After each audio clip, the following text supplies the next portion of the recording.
हजारों हजार की संख्या के अंदर युवा साथी आर्मी की तैयारी करने के लिए आते हैं, पुलिस की तैयारी करने के लिए आते हैं, लोग स्वास्थ्य लाभ लेने के लिए वहाँ पे घूमने के लिए आते हैं। और मेरी एक अभिलाषा थी कि इस तिरंगा स्टेडियम में एसपीडी कॉलेज के अंदर एक गगनचुंबी तिरंगा लगे, लेकिन 29 जुलाई 2022 को मेरे भतीजे का ब्रेन हेमरेज हो गया था। मैं उसको लेकर जयपुर चला गया था। 6 अगस्त 2022 को भाई राजेश पारिक मेरे पास जयपुर आया तो मैंने उसको बोला कि तिरंगा लगाने की मेरी इच्छा है, भतीजे की तबीयत ठीक है, लेकिन 15 अगस्त को मैं बहुलाजी शर्मा से वो तिरंगा फहराना चाहता हूँ और इस तिरंगा स्टेडियम में उद्घाटन करवाना चाहता हूँ।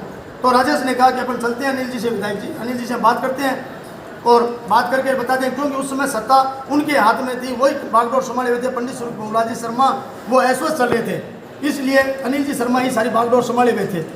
हम आए, अनिल जी शर्मा को बोला तो अनिल जी शर्मा ने कहा हाँ ठीक है आप करवाओ, कोई दिक्कत नहीं है, लेकिन जो परमिशन मिलनी चाहिए उसमें मेरे को रोक लगा दी।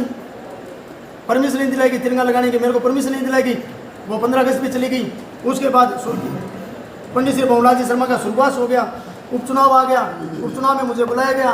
उस समय मुझे वापस बताया कि क्या बात है, किस बात की नाराजगी है। मैं कहा आपने तिरंगे की परमिशन नहीं दिलवाई, कोविड में माइक उतरा दिए, गंगोर में झूले उठवा दिए, इस बात की नाराजगी है। कोई तू मेरा छोटा भाई है, कोई इस प्रकार की कोई बात नहीं होगी तेरे साथ, तेरे में और केसरी चंद्र में मेरे कोई फर्क नहीं है, लेकिन आज के बाद कॉलेज तू जाने, तेरे काम जाने। उसके बाद 18 मार्च 2023 को विधायक जी कॉलेज के वार्षिक उत्सव में जाते हैं और वहाँ पर एप्लीकेशन दी जाती है। उससे पहले मेरी एप्लीकेशन दी हुई है, उस पर विधायक जी उनको परमिशन ला के देते हैं। तब भी मैंने कुछ नहीं कहा। उसके बाद मैं चाहता था कि 15 अगस्त को एक तिरंगा फहरे, ये सरदार साहब की जनता की भावना को देखते हुए, लेकिन मैंने वो तिरंगा नगर परिषद से टेंडर करवाया कि टेंडर प्रक्रिया के तहत एक झंडा और फहराया जाए। विकास जी मालू के द्वारा इस तिरंगे की घोषणा की गई थी। आर्थिक सोचने विकास जी मालू था, मैं धन्यवाद देना चाहता हूँ, जो कि मेरे और मेरे साथियों की भावना थी, अभिलाषा थी कि एक तिरंगा लगे, गगनचुंबी तिरंगा लगे, वो पूरी की। तो मैं भाई विकास जी मालू को इस चीज़ का धन्यवाद भी देना चाहता हूँ। लेकिन मैं जो नगर पालिका से टेंडर करवा के तिरंगा लगा रहा था, उस पर विधायक महोदय अनिल जी शर्मा ने रोक लगवाई है। इन्होंने कहकर दूसरे व्यक्ति को टेंडर दिलवाया कि ये झंडा 15 अगस्त को हंसराज जो लगवाना चाहता है, नगर परिषद जो लगवाना चाहती है, वो तिरंगा झंडा नहीं लगना चाहिए। तो अब मैं आपके सभी से प्रेस कॉन्फ्रेंस ये कहना चाहता हूँ कि जनता ये फैसला करे कि मैं कोई दूसरा झंडा लगा रहा था, मैं तिरंगा ध्वज लगा रहा था। मैंने तिरंगे के लिए मैं कुछ भी कर गुजरने के लिए तैयार हूँ। और मैंने तिरंगा स्टेडियम का निर्माण करवाया, तिरंगा चौक का निर्माण करवाया, समय समय पर हमारे संगठनों के द्वारा तिरंगा यात्रा निकाली जाती है, तिरंगा द्वार का निर्माण करवाया मैंने। तो इस तिरंगे के लिए मैं कोई भी पार करने के लिए तैयार हूँ। इस बात से मैं बहुत कुंठित हूँ कि ये तिरंगा अनिल जी शर्मा ने नहीं लगने दिया। उन्होंने ये रोक लगवाई, किसी दूसरे ठेकेदार को कह के कॉपी डलवाएगी कि तू ये कॉपी डाल दे बिलो रेट में, और ये तिरंगा 15 अगस्त तक नहीं लगना चाहिए। ऐसा काम अनिल जी शर्मा ने करवाया। मैं इस चीज़ से बहुत कुंठित हूँ।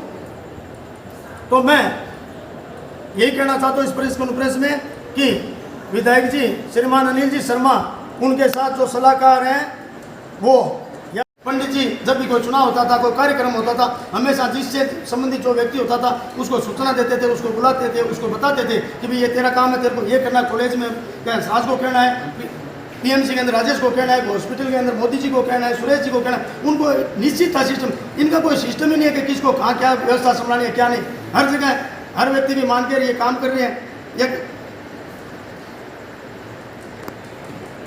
कह रहे हैं कि मैं बहुलाजी शर्मा के अधूरे सपने पूरा कर रहा हूँ। आप कहाँ अधूरे सपने पूरा कर रहे हो? या अधूरे सपने आप दिखाओ के लिए पूरे कर रहे हो? स्वर्गीय पंडित श्री बहुलाजी शर्मा ने यह कहा था कि जो कच्चा बस स्टैंड की निर्माण कमेटी है उसमें राशिद के अध्यक्षता में कमेटी बनानी है। उस समय वहाँ पर हमारे चेयरमैन राजगणेश चौधरी और भाई राजेश पारिक भी मौजूद था। उनके सामने कहा और अगले दिन उन्होंने मीडिया में राजगणेश जी ने बोला था कि भाई राशिद की अध्यक्षता में कमेटी बना के कच्चा बस स्टैंड का निर्माण कार्य शुरू किया जाएगा। उसको भी अनिल जी शर्मा को पता चलते 24 घंटे के अंदर मेरा नाम हटा दिया गया। ऐसा मैंने क्या गुनाह कर दिया? मेरी ऐसी क्या कमजोरी है? ऐसी क्या बात है जो बार बार दरकिनार किया जा रहा है? और अगर कोई प्रतिशोध लेना है मेरे को तो मेरे को बताए, या मेरे को गलती है तो कम से कम मेरे को बताए, ताकि मुझे पता चले कि ये काम किया, इस वजह से तेरे साथ ये बार बार किया जा रहा है। लेकिन वो भी नहीं बता रहे हैं कि नहीं तू मेरा छोटा भाई है, छोटा भाई, अरे छोटा भाई, लेकिन ये बार बार आप इस प्रकार की बातें कर रहे हो, ये मैं कैसे सहन करूँगा? ये बताओ, या मेरे साथी कैसे सहन करेंगे? तिरंगा स्टेडियम जो मैंने 3 साल पूरी मेहनत करके मामा साहब के सहयोग पूरी सरदासर तहसील की जनता ने देखा कि मिलाप भवन के अंदर हम कोविड के अंदर 16 घंटा मैं उस मिलाप भवन में उस हॉल में रहता था और कोविड से जो पेशेंट थे उनकी शुश्रूषा सेवा में हम लगे रहते थे। जो भी आवश्यकता होती थी, दवाई की हो, ऑक्सीजन सिलेंडर की हो, मास्क की हो, अन्य जो भी सुविधा करते थे।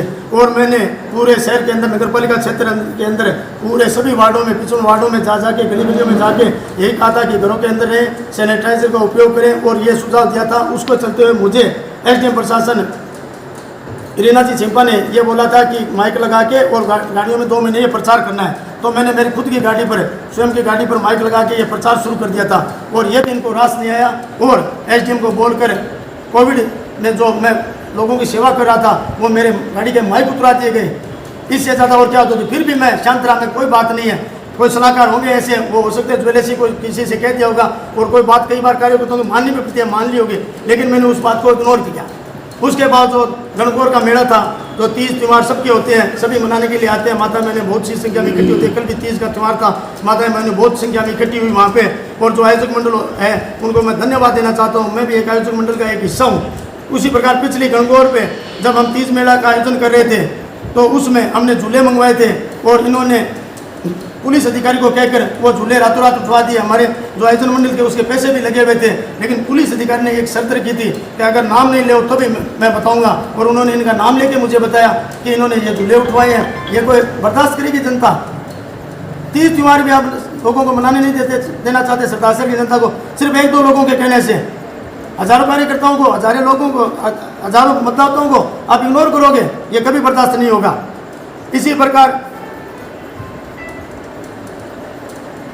और ऐसे ऐसे अयोग्य लोगों को पदाधिकारी बना देना, किसी के एक व्यक्ति के कहने से, 2 व्यक्ति के किसी कहने से, किसी को कांग्रेस के कार्यकर्ताओं को पूछना नहीं, कांग्रेस के पदाधिकारी को नहीं पूछना, अयोग्य लोगों को, ऐसे लोगों को पदाधिकारी बना देना।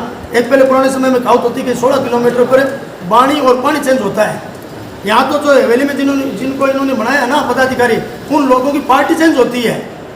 चूरू जाते हैं तो भाजपा हो जाते हैं, राजगढ़ जाते हैं तो बसपा हो जाते हैं। ऐसे लोगों को बना दिया। उनकी पृष्ठभूमि नहीं है कांग्रेस की, बिल्कुल भी। बता दीजिए उनकी क्या पृष्ठभूमि हुई है कांग्रेस की। अभिनेश जी महर्षि जब यहाँ से लोकसभा का चुनाव लड़े थे तो वो लोग उनके कार्यालय प्रभारी थे बसपा के। ऐसे लोगों को पार्टी